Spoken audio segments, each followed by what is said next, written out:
to one of my favorite definitions of problems. There's an author who is also a mentor of mine. And he wrote a book called Are Your Lights On? It's a little problem-solving book. The guy's name is Gerald Weinberg, W-E-I-N-B-E-R-G. Now, for handouts and stuff, I'll make sure that I have all your email addresses somehow. Maybe you write them down, give me your business card. And what I'll make sure is that you get a collection of writing plus a bibliography of all the books I mentioned. So you don't have to write down stuff like that. I'll get that to you so you don't have to worry about that. In the book, Are Your Lights On?, he makes the following statement. Problems exist when there is a difference between what we perceive and what we desire. And that's it. If I'm in my car and I'm driving and I'm run out of gas, is there a problem? I mean, there's nothing wrong with the car. Cars don't work when they don't have gas. There's nothing wrong with the world. And if you know what the problem is, if you know why it won't work and you want it to work, then what you do is you take gasoline and you put it in the car and boom, it's gone. It's not a problem, it's a situation that you just address. Okay. What we're going to do today is I'm going to end up giving you a very, very simple problem-solving methodology. But it's so simple, it doesn't even deserve the title methodology.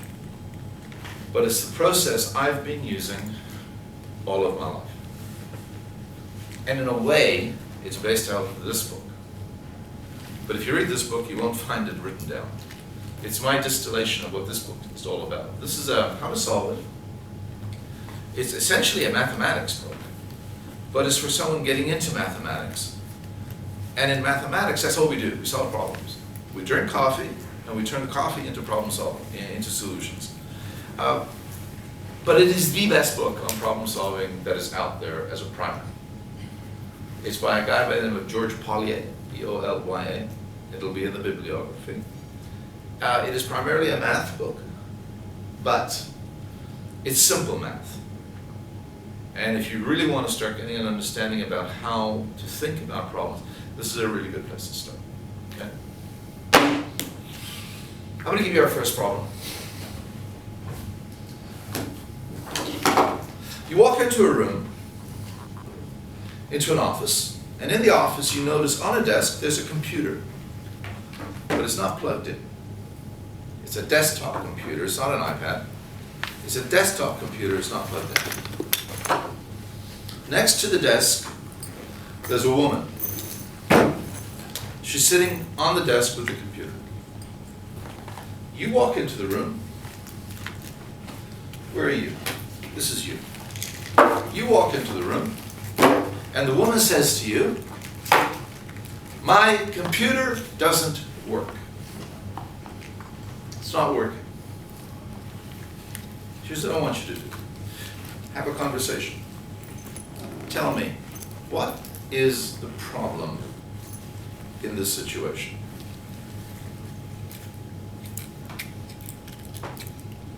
Because this is where it starts. That's one. Okay? The first possibility is the computer's not plugged in. What else? She hasn't switched it on, but even if she did, it's not plugged in. So that's part of the same one. Okay? What else is the problem? What else could the problem be? She's not aware that she has not plugged in. She's not aware that she hasn't plugged it in, which ties to this one, but is different. Okay? So the problem now is that she's the problem, not the computer. Nothing wrong with the computer. It's doing exactly what it's supposed to do. It's not plugged in. It's not going to work. Nothing's broken. But the problem is now with her. She's not aware that it's not plugged in. So that's another problem definition. Two totally different ones already in this situation. And this, compared to real life situations, is incredibly simple. What else is the problem? What else could the problem be?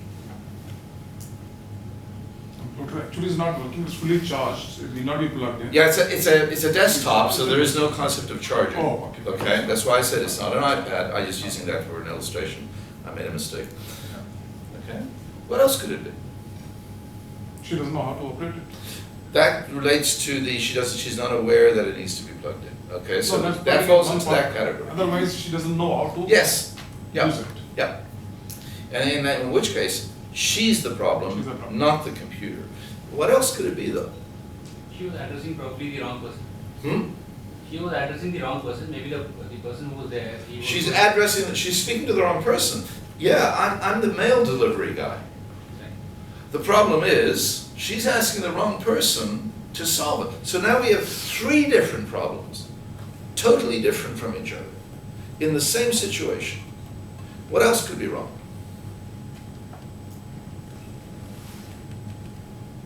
Problem solving isn't just about fixing something. Problem solving is also about deciding and coming to agreement on what the problem is.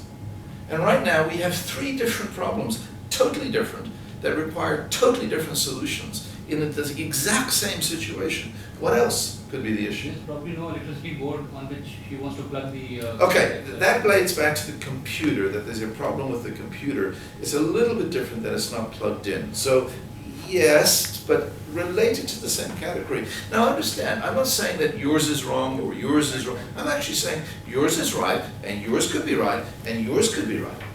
Every one has a validity to it. What else? What other categories are there for this situation?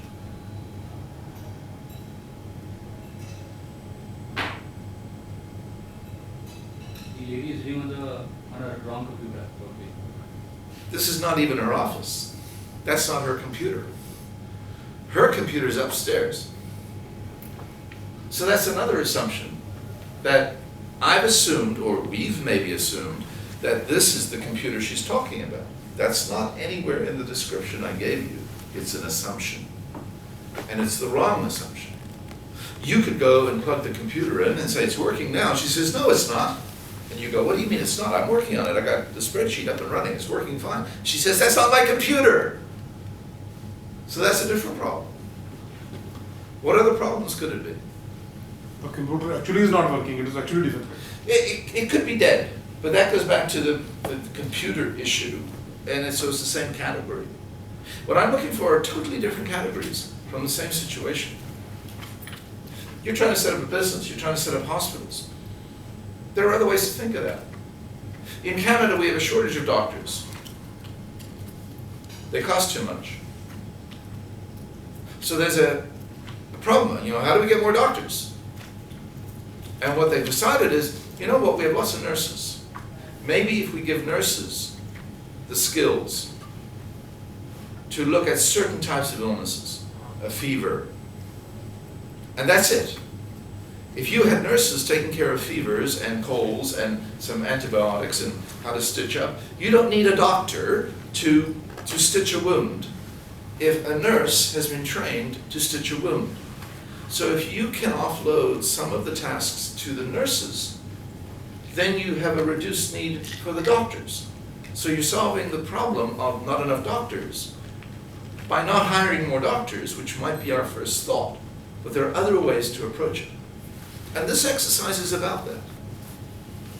First off, it's not plugged in, that's one category. There's something wrong with the computer itself, that's another category. The person themselves doesn't know how to operate the computer, that's another category. And if I'm the education manager, my problem is not that it's not plugged in. My problem in this situation is that the training that we're giving our people isn't working. I fix that problem by fixing my training, not by fixing the computer. If I'm an engineer, and I'm a creativity engineer, I'm someone who's looking for new products, I might say to myself, you know what the problem is? The problem is that my computer isn't smart enough to plug itself into the wall. If you could design a desktop computer who, when it doesn't have power, it sends out a little cable and the cable goes over and plugs itself in, that would be worth money. If you could design a computer that doesn't even need cables to be powered in, that it could be powered in by a light. That's another solution. Some more categories. Here's one, and I like this one. I'm not a computer person when I walk into the room, but my job is I am the manager of janitorial services in the building. What could my problem be? My problem is that when the janitors come by at night, the cleaners, and sometimes they unplug things so they can clean behind the desk, I keep telling them, when you unplug something, you must plug it back in. So my training as a janitorial services manager is not good enough. So my problem is totally different. When we solve problems, what we have a tendency to do, and we'll see it today, you, all of us, are guilty of this, is that we tend to jump to the first sense of what a problem might be. And we solve what we think is the problem without asking enough questions. One of the things you should have done is asked me, Peter, are you the technical person? Peter, is that her computer? Peter, has she been on training? Peter, does she even work in the building? All of those questions are a part of the problem-solving process. This seems trivial, and I understand that. But I've worked with companies who have spent millions of dollars developing a system. They deliver the system to the client, and the client says, what are you doing? Well, what is this? Well, this is what you asked for the solution. Yeah, but that's not what we wanted. That's not the solution we wanted. So if you don't get agreement on what the problem is, you're not going to succeed. No matter how good you are at solving what you think is the problem, you're not a good problem solver.